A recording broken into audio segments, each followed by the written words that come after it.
I remember when I got my stimulus check. You remember when you got yours, how excited I was. I got free money, something I didn't earn, something I didn't deserve, placed into my account, charged, posted in my account. And I went wild with it. I spent it on things I should not have spent it on, and I wasted it. Do you know in the spiritual realm, you can do the exact same thing? You can get something, the righteousness of God, imputed to your account, placed on your account, and waste it. You can spend it frivolously. You can waste the grace of God. You can exhaust the grace of God, is what Paul writes. But check this out. I want to drop something into your heart and to your spirit today on the doctrine of imputation. The book of Philemon talks about it. Paul was in prison, and a guy shows up in his cell named Onesimus. He was locked up with this guy that was a slave of a man named Philemon. That they were both one. Paul was his friend, and Onesimus was his slave, his servant. And he stole from his master and ran and got arrested and placed in the same cell as Paul. Can you imagine that? The coincidence. Look at the thread of God weaving this tapestry, this beautiful doctrine of imputation together for all of us to witness 2,000 years later.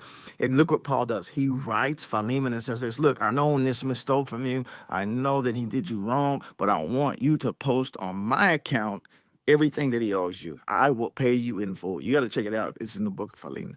I will pay it. And that is a picture of what Christ did for me and for you. Christ, because of his heart, his righteousness, his sinless life, when he died on the cross and we place our faith in what he did, that substitutionary work, his righteousness becomes ours and our sins became his. I can prove it to you in Scripture. Let me read it to you real quick today, guys. I want to share this with you. Look what it says in Isaiah 53, 4 through 6. This is Isaiah writing hundreds of years before the birth of Christ and prophesying about Jesus. Look what he says. Surely he took our pain and bore our suffering, yet we considered him punished by God, stricken by him, and afflicted. For he was pierced for our transgressions. He was crushed for our iniquities. The punishment that brought us peace was upon him, and by his wounds we were healed. We are all like sheep gone astray. Each of us turned to our own way, and the Lord has laid upon him the iniquity of us all. Our sin was imputed, was placed upon Jesus. Look at it. You can't deny it. Your sin, my sin, that depravity, that condition of the separation and death caused because of what Adam and Eve did in the garden, because of that sin of disobedience, that nature of sin, that capacity to rebel against God in our hearts was placed on Jesus. It was imputed to his account. His righteousness by faith is now imputed to our account. Just like that government check. Just like that stimulus check. You didn't do anything to deserve it. You didn't do anything to earn it. Neither did I. But I still got it. Let me go a little bit further with this. Look what Romans 5:12 says. This is why it's so important. Because of Adam and Eve, because of Adam's disobedience, that was imparted, imputed, that was posted on our account, that sin, the wages of sin is death. The day you eat of the fruit, you shall surely die. There is separation. There is enmity. There is a fight between us and God that we are born within our hearts. We were born on death rows. We were born headed on one-way ticket to hell and didn't even know it. When we were born, we were given a death certificate, separation from God because of what Adam did. It was passed on to us, posted on our account. Romans 5:12 says this, therefore, just as sin entered the world through one man and death through sin, and in this way, death came to all people because all sin. To know the right thing to do and not do it, that's sin. To him, we just sin. We're all there. God puts us all in one group, one category called depravity. That sin was imputed to us, and we're born on death row. You cannot deny the fact now that our sin was placed on Jesus. This is a beautiful thing. This is the doctrine of imputation. Now, what makes something a doctrine? I want to tell you this. I got to get this into your spirit.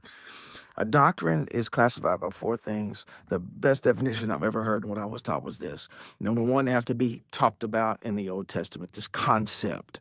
And like in Genesis 3 here, it was imputed to our account. It was posted on our account. Sin, depravity, passed on to us. Two, Jesus had to preach about it. Jesus talks about this. John said this, behold, the Lamb of God that takes away the sins of the world. He takes them away because of imputation. He takes them away because his righteousness is imputed to us, and our unrighteousness was imputed to his account. He bore our sins on the cross. 3, Paul had to write about it in his epistles. And 4, it had to be practiced by the early church. Imputation checks all 4 of those boxes. And I'm not saying this to blow your head up with intellect. I'm telling you this so you can wrap your mind around the beauty of God. He that knew no sin became sin. He who was a friend of God became an enemy of God, so the enemy of God could become sons of God. Look at the imputation, the transaction that takes place there. The best way I've seen this explained was like this. There was once a king, and in his kingdom, he had one rule. That is, if he commanded it, it had to take place. He could not take his word back. If he made a law, it had to be fulfilled. There was some thievery going on. Somebody was breaking in and stealing from the palace. They were stealing some of the treasury. They were stealing some of the beautiful gold plates and utensils and cups and vessels. And it happened once, and they couldn't find out they did it. It happened twice. After 3 times, he said this, whoever is doing this, when we find them, they will be executed. They put out a massive manhunt looking for who did this. And over time, they figured it out, and they said, King, we have found who's been stealing from you. Your word has to be executed. Your word has to be held true.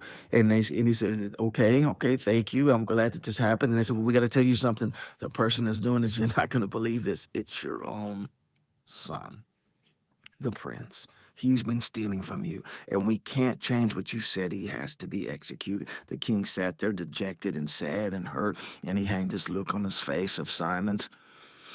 And he shook his head and said, it has to be done.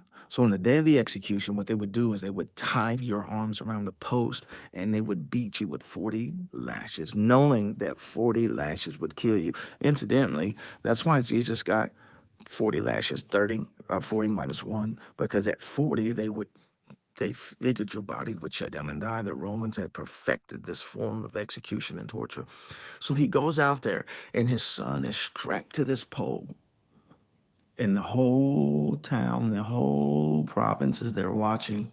And the king comes out, and he walks up slowly, and he puts his arms around his son and says, begin to execute the judgment.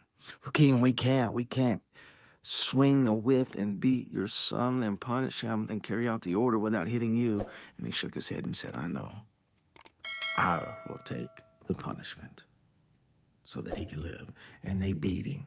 And they beat him, and they beat him 40 lashes till he dropped to his knees and died. And his son received life. His son received freedom. His son received his release from this judgment. That is a great picture of me and you and our judgment being imputed to Christ and his righteousness being imputed to us. I hope this message blessed you. Man, like, share, and subscribe. Check out my next video. Get the word out, man. Jesus loves you and wants to use your life.